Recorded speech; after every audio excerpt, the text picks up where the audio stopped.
O sol nascia lentamente sobre as nuances avermelhadas do vale de Dotã, trazendo vida às colinas e aos campos de pasto. Era cedo, mas o calor já se anunciava com firmeza, escorrendo pelos ombros curvados dos pastores que manejavam os rebanhos. Entre eles, um rapaz de olhos atentos e semblante calmo caminhava com passo leve. José, o filho mais novo de Jacó, com Raquel, vestindo a túnica colorida que seu pai lhe dera com tanto carinho. A alvorada prometia normalidade, mas o coração de José carregava algo maior, sonhos que pareciam maiores do que ele próprio. Você vive com a cabeça nas nuvens, José zombara Rubens certa vez, enquanto os irmãos se acomodavam em torno da fogueira. Esses teus sonhos, achas mesmo que vamos nos curvar diante de ti? José silenciosamente olhava para o fogo, lutando para manter o peito erguido em meio aos risos e olhares de desdém. Sonhara que feixes de trigo se curvavam diante do seu. Depois, vira o sol, a lua e 11 estrelas se inclinando diante dele. Havia um chamado em seu coração, algo profundo e inexplicável, mas nem ele mesmo entendia como aquilo aconteceria. Tudo o que sabia era que os sonhos vinham de Deus. Mas a vida, por vezes, nos empurra num caminho de dor antes de nos levar ao destino. Naquele dia em Dotã, enquanto José levava mantimentos aos irmãos, foi surpreendido por um silêncio estranho e olhares que queimavam mais do que o sol. Sem saber, estava prestes a ser traído por aqueles que compartilhavam seu sangue. Jogaram-no em uma cisterna seca, e seu mundo caiu com ele. O peso da terra, o cheiro da poeira, o grito mudo de desespero. Tudo isso se enroscou na alma de José, enquanto via o céu longe, inalcançável.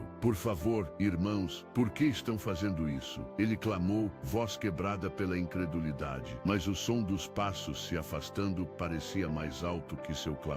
Vendê-lo a mercadores ismaelitas foi a solução impiedosa que seus irmãos encontraram para silenciar seus sonhos. E assim, José foi arrancado de sua terra, arrastado como escravo na direção do Egito. Anos passaram. Na terra estranha, José tornou-se servo na casa de Potifar, um oficial do faraó. Apesar de tudo, seu coração manteve-se firme, ele sabia em quem cria. E Deus, silencioso mas presente, fazia tudo o que José tocava prosperar. Potifar percebeu, confiou-lhe a casa, os bens, tudo, mas novas sombras se ergueram. A esposa de Potifar, cega de desejo e ira ferida, armou-lhe uma cilada, e José, íntegro diante de Deus, recusou-se a pecar. Mesmo assim, foi lançado injustamente na prisão. Na cela escura, as paredes apertavam, o tempo pesava e o silêncio ameaçava apagar até mesmo as lembranças dos sonhos da juventude. Ainda assim, uma pequena chama permanecia acesa no coração de José, a certeza de que Deus não o havia abandonado.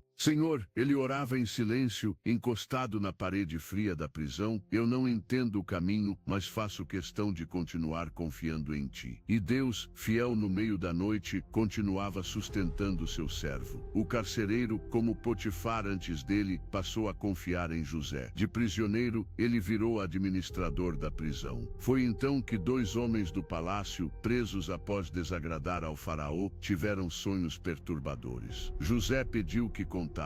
Não são todos os significados pertencentes a Deus, disse José. Contem-me o que viram. O copeiro sonhou com uma videira que florescia e dava uvas, as quais ele espremia no copo do faraó. O padeiro, com cestas de pães sobre a cabeça e aves comendo o que havia nelas. Deus revelou a José os significados. O copeiro seria restaurado, o padeiro executado. E assim aconteceu. Lembra-te de mim quando estiveres diante do rei, pediu José ao copeiro. Mas o tempo seguiu seu curso, e José foi esquecido por mais 2 anos. E então, no tempo exato de Deus, o faraó também sonhou. Estranhas vacas gordas e magras, espigas cheias e mirradas, ninguém entre os sábios do Egito podia interpretar. Então, o copeiro finalmente se lembrou. Houve pressa, túnicas limpas, cabelo aparado, e lá estava José diante do trono mais poderoso da terra. Ouvi dizer que tu podes interpretar sonhos, disse Faraó.